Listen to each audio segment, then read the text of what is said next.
Hello!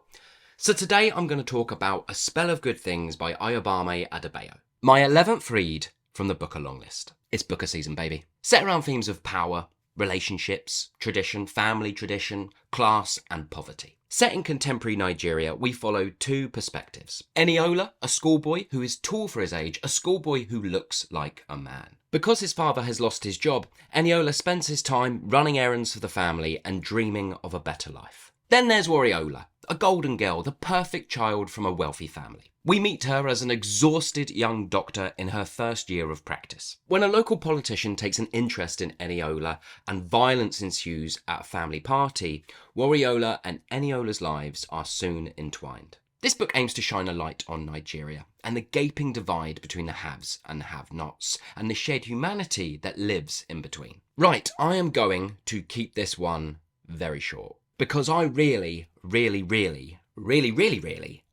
didn't like this book. I'm going to skip over my usual review structure, my likes and dislikes and all that jazz, just because I really can't be bothered for a book I dislike this much. Don't get me wrong, the themes within this book are important, they really are, and if I am highlighting the good within this book, then it's that idea of the class tensions in Nigeria, and that aspect does hit home. But personally, I don't think this book shows us anything more than the absolute obvious. Poverty is awful, yes. Political corruption only makes things worse, also yes. But nothing that happens in this novel or what it's trying to say really feels that new. Tonally, this book is very serious and it does go to some very dark and bleak places. There is violence, there is domestic violence, but nothing in any of that felt nuanced. The storytelling is very basic and quite conventional. This book takes zero risks, and because it takes zero risks, the impact or overall impact of this book felt very muted to me. And to repeat what most reviewers have said about this book, it is structurally not good and the pacing is also very slow. The whole book is teasing and weaving this eventual meeting of our two protagonists, but it takes so long to get there. And it is so slow in the build that by the time we eventually get there, I had completely checked out.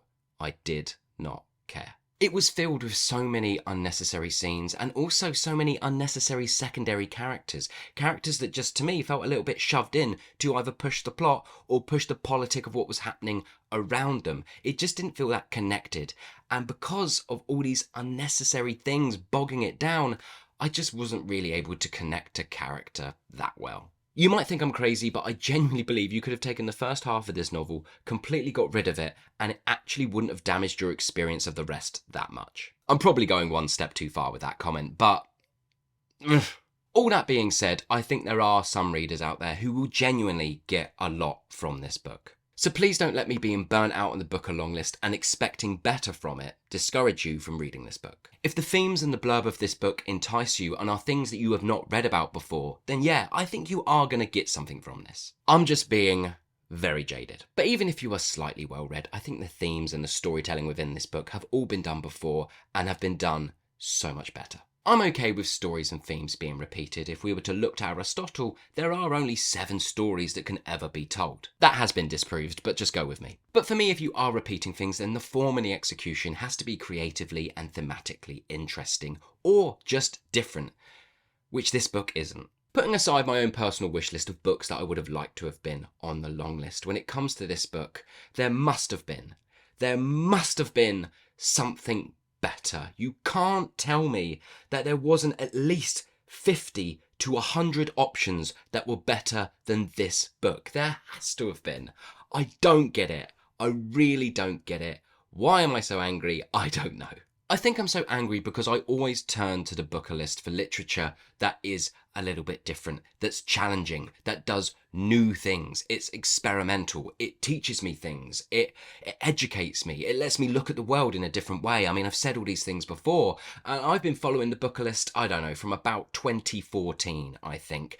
And every year there are books on the long list that, of course, we all say, I don't know why this was here. It doesn't deserve to be here. But this year, I'm just thinking to myself, there is over half of this list that I just don't think deserves to be on it and hasn't actually really taught me anything, hasn't actually really educated me or opened my eyes or blown me away or been so interesting in its structure and the way that it's put together that my jaw's dropped. And I've got that a lot from previous Booker years. So this year, I think I'm just a bit angry, I'm just a bit jaded because it's so meh. And I can only apologise for how many of my reviews of the Booker long list have ended the exact same way. I feel like people who are watching this channel are just going to think I'm hating on it for the sake of hating on it. But trust me, I'm really not. I'm just very, very disappointed. So I've only got 2 books left to read from the Booker long list. That's Pearl and Prophet Song. I am currently halfway through Prophet Song, and fingers crossed, if it keeps it up, it probably will be my favourite read from the Booker long list. I'm really, really enjoying it. It's my little beacon of hope. I'm going to give A Spell of Good Things 0.5 stars out of 5. It is the worst thing I have read on the long list, and it is definitely within the top 5 worst things I've read this year. So to finish off, what did you think of A Spell of Good Things? Did you love it? Did you hate it? Please let me know in the comments below. Do you think I'm absolutely crazy for hating on this book so much? I'm more than happy for you to list out all the ways you think I'm wrong. I'm very happy to be wrong about things. I am just some guy who likes to read books. I'm not a professional. I just spout my opinions on the internet. And if you think I'm insane for not liking this book, then please let me know why. You may educate me in that moment. But from what I know and everything I've read before me, yeah, I hated this one. As always, thanks very much for watching. I hope you're well, and I'll see you on the next one.